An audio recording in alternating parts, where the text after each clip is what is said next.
Hi there. I am starting on a new project that I'm calling Portals. And it's after sort of a long time experimenting with this idea that a painting can be more than just an image, of course, that somehow it functions in a way that both communicates what's happening in my studio and the outside world. You know, it's this go between. Anyway, good idea, and I'm not sure how it's going to turn out or what sort of conclusion I'm going to come to, but I wanted to show you what I do. And this whole idea of portals, uh, I don't know, I've been playing around with, as you know, and I decided to get some circular panels. And this may be too obvious. I don't know. It might be just too predictable or something, but I thought portals, sort of round portals. I've been dealing with square canvases for ages, rectangular canvases. I've never had an opportunity to work on a circular canvas, so here we go. I just wanted to show you a little bit about what I'm beginning with. So let me turn this thing around here and show you that I have kind of a stack over here. I got 10 of these. They're 20-inch birch plywood rounds, and they're a little over a half-inch thick. I don't know if you can see that very well there. There we go. And what I'm doing first is looking at the front and the back. I need to prime these things, and I'm not really interested in the wooden texture, although maybe in the future I will do that. But right now, I'm looking for things like this plug that's been in here. I don't want to paint on the side that has that or any large blemishes. This one's pretty small. I can't quite feel that one. So I'm just going to turn it over, and here we go. So this is the other side, and I am going to wipe that off with a damp rag because I noticed that these came with a lot of dust on them. So I'm going to do that quick. And then I have some gesso over here. This is Utrecht gesso, and it is just kind of my go-to gesso, really.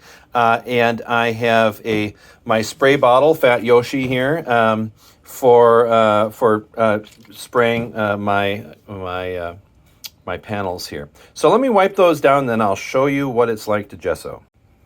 Okay, so this is all wiped down now, and I just want to say about the gesso, I use a standard acrylic-based gesso. There's lots of gessos to use. I'm not sure what's going to happen on top of these yet. In the past, I have done poured resin. On my paintings, I've dealt with isolating different layers in different ways.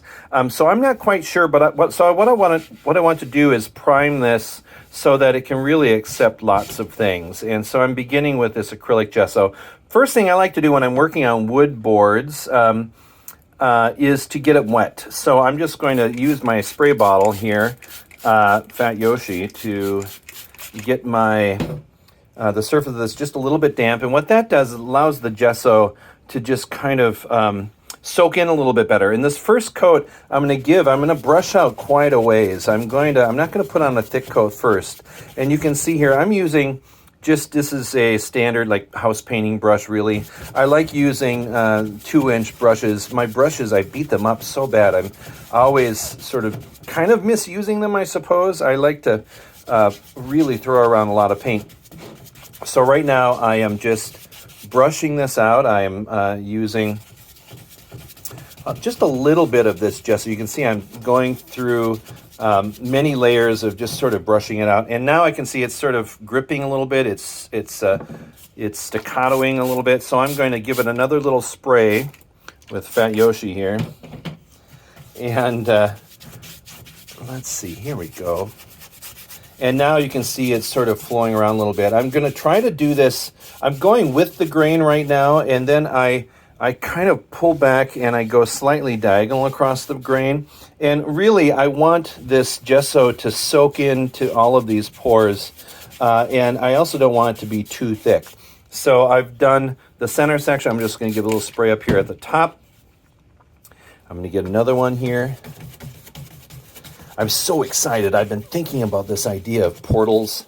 And kind of philosophically, I suppose, like what is the function of a painting, and sort of we think of them as aesthetic objects often, and I don't think I've ever necessarily gone there with my idea of what my paintings are. I see them as objects, and I've kind of even sort of worked them out to be kind of these perception machines. A friend of mine years ago said that painters or artists are sort of image alchemists, or they're aesthetic alchemists, which means sort of, I think what my friend meant was that we put a bunch of things together and we stand back to see what happens and observe sort of what's going on. And I think I approach my art making the same way, where I have this idea of paintings functioning as portals, not necessarily portals with just one way either. Like maybe it's two-way, just delayed. Like I'm making something right now in my studio, and then whenever it's done, if it resolves to be done, then it goes out in the world and it becomes something. Other people have experiences with it, and then they it's kind of carries on that way. Anyway, here is my, this is, I think, my ninth one. I have the others, as you can see, down here stacked up, drying, and they're sort of all their little states of this first coat. Now, I will give this up to 3 different coats. So I'll do the first coat like this. I'll let it dry real thoroughly overnight. Tomorrow I'll come back, give it another coat. And tomorrow I might go another direction. I might go across the grain. And then after the second coat dries, I'll give it a light sanding, and then I'll wipe it down again with my damp rag to get any of the dust off, and then I'll give it a final coat. And usually 3 coats on plywood works pretty well for me. And then we will see where we go next. I hope you enjoyed this. Okay, now for priming wood panels, this is my first coat, and you can see it's pretty thin because I had used a spray bottle with some water as I went to kind of thin it down so it really soaked in. But however, I can feel some bumps on here, and I certainly don't want those. So I usually use my palette knife. Here's one of my larger ones, and you can use any putty knife. It has to be pretty flexible.